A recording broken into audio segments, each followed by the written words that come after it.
नमस्कार दोस्तों recently parliament ने जल प्रदूषण रोकथाम एवं नियंत्रण अधिनियम 1974 में संशोधन किया है और एक नया बिल पास किया है जो कि water prevention and control of pollution act 2024 के रूप में नामित होगा।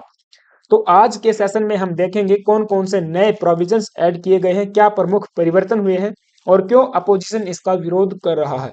Opposition calls it draconian. यहाँ पे ड्रकोनियन का मीनिंग होता है कठोर, निर्दयी या फिर निर्मम, राइट। ये न्यूज यहाँ पे आप देख पाओगे, Lok Sabha passes water act. Now ये बिल का नाम था water prevention and control of pollution amendment bill 2024। Lok Sabha और राज्यसभा दोनों से पास हो चुका है और ओरिजिनल जो एक्ट है हमारे पास वो 1974 का है। इसमें एक बार संशोधन हुआ है 1988 में। दूसरा, ये अधिनियम अकेला नहीं है, इसके साथ में दूसरे अधिनियम भी है जो मिलकर काम करते हैं, जैसे कि water prevention and control of pollution rules 1975 taxation के लिए सेस एक्ट है। Water prevention and control of pollution cess act 1977 और इसी तरीके से रूल्स बनाए गए थे 1978 में।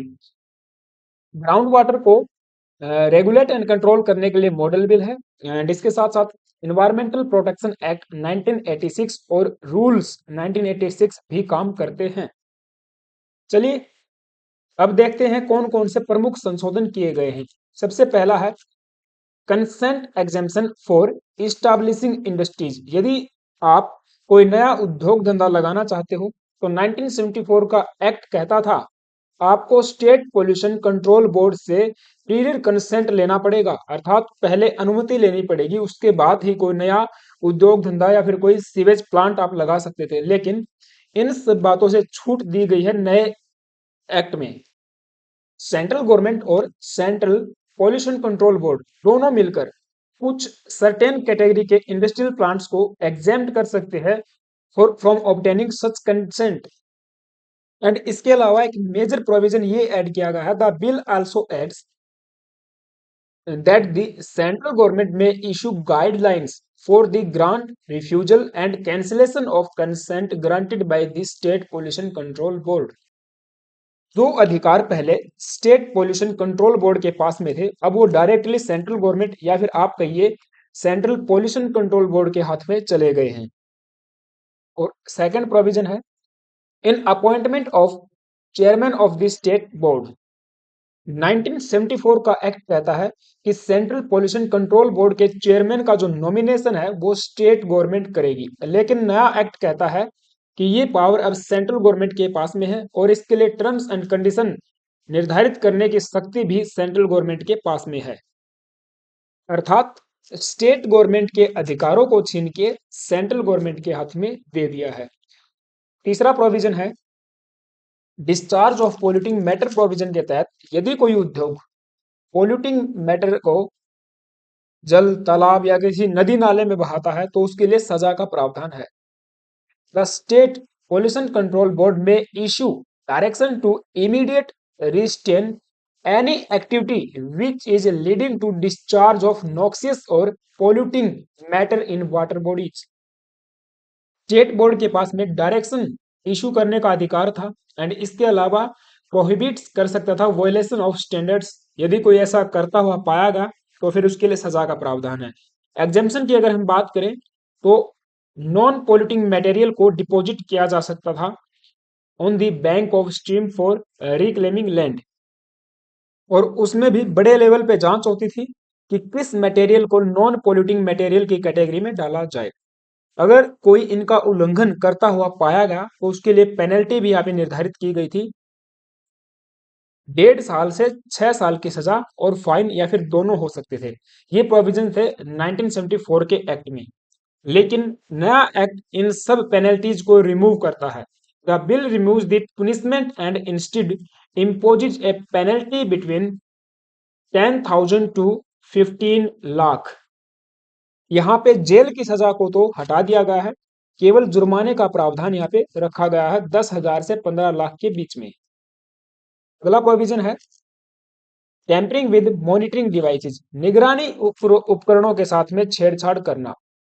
74 के एक्ट में इसमें कोई भी प्रोविजन नहीं था, कोई भी प्रावधान इसके लिए नहीं था, लेकिन नया एक्ट इसके बारे में बात करता है। यदि कोई उद्योग टेम्पर करता है मॉनिटरिंग डिवाइसेस को, तो इसके लिए सजा का प्रावधान है, और सजा वही 10,000 से 15 लाख का जुर्माना। नेक्स्ट प्रोविजन है पेनल्टी फॉर अदर ऑफेंसेस।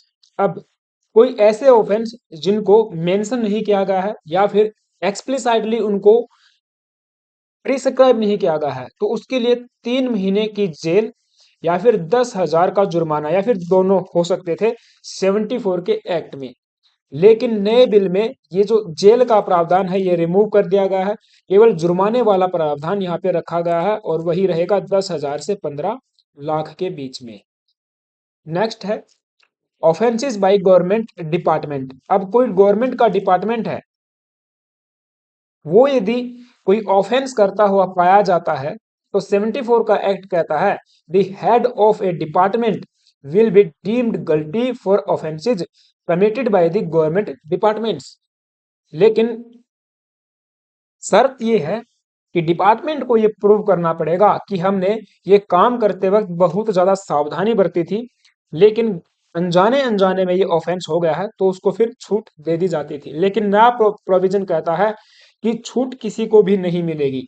यदि कोई डिपार्टमेंट, गवर्नमेंट डिपार्टमेंट ऑफेंस करता हुआ पाया जाता है और ये सब साबित हो जाता है, तो जो हेड है डिपार्टमेंट का, उसको ये भुगतान करना पड़ेगा।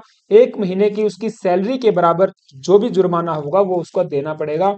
अगर कोई डिपार्टमेंट है कोई हेड है किसी डिपार्टमेंट का और उसकी सैलरी 50,000 रुपए है, तो उसको 50,000 रुपए का फाइन पे करना पड़ेगा। ये नया प्रोविजन ऐड किया गया है।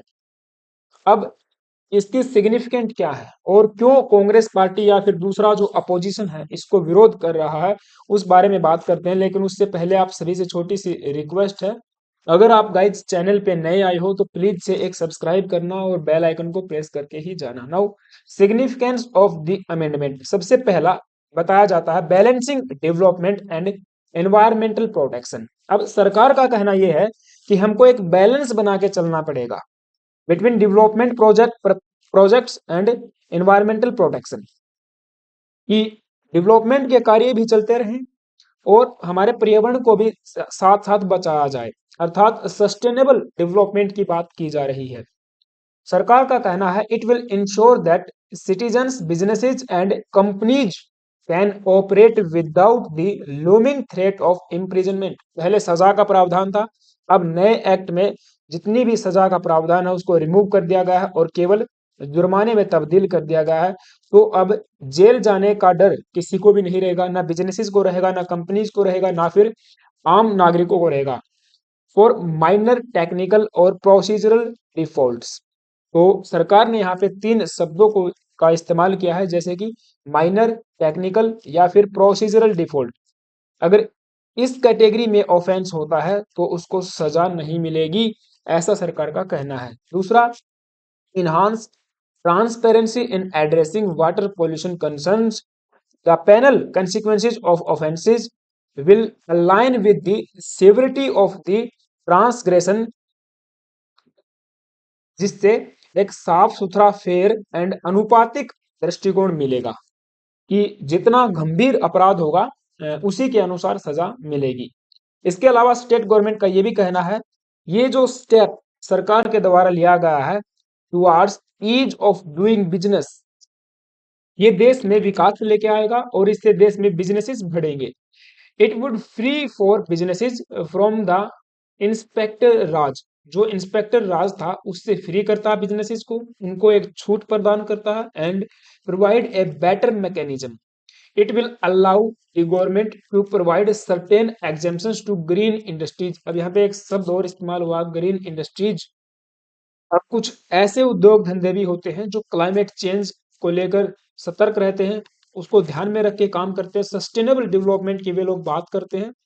तो ऐसे ग्रीन इंडस्ट्रीज को भी छूट यहाँ पे दी जा सकती है, ऐसा सेंट्रल गवर्नमेंट का कहना है। लेकिन हमारा अपोजिशन कहता है और इसको क्रिटिसाइज करता है कि देखिए ये सरकार का एक ऐसा एक्ट है जो लेजिटिमाइज करता है ऑफेंसेस को। आज तक कोई ऐसा एक्ट आया ही नहीं है जो अपराधों को वैध करता हो। तो पहला पॉइंट तो ये रहेगा। Second, this bill also seeks to centralise all powers. अब जैसा हमने बताया आपको, स्टेट पोल्यूशन कंट्रोल बोर्ड के जितने भी अधिकार थे वे छीन के सेंट्रल पोल्यूशन कंट्रोल बोर्ड के पास में चले गए, और स्टेट गवर्नमेंट के अधिकार थे वो सेंट्रल गवर्नमेंट के पास में चले गए, राइट। यहाँ पे सेंट्रलाइजेशन हो रहा है जो अगेंस्ट है प्रिंसिपल ऑफ फेडरलिज्म। तो दूसरा पॉइंट ये है। तीसरा बताया जाता है, without some amount of stringent fear you can not tackle a subject like environment. यदि आपको किसी बात का डर नहीं रहेगा, कोई भी फियर नहीं रहेगा, तो आप इन्वायरमेंट को प्रोटेक्ट कर ही नहीं सकते हो। बिजनेसेस अपना फायदा देखते हैं, इन्वायरमेंट चाहे नर्क में, क्लाइमेट चेंज हो न हो उनको कोई फर्क नहीं पड़ता है, ऐसा अपोजिशन का कहना है।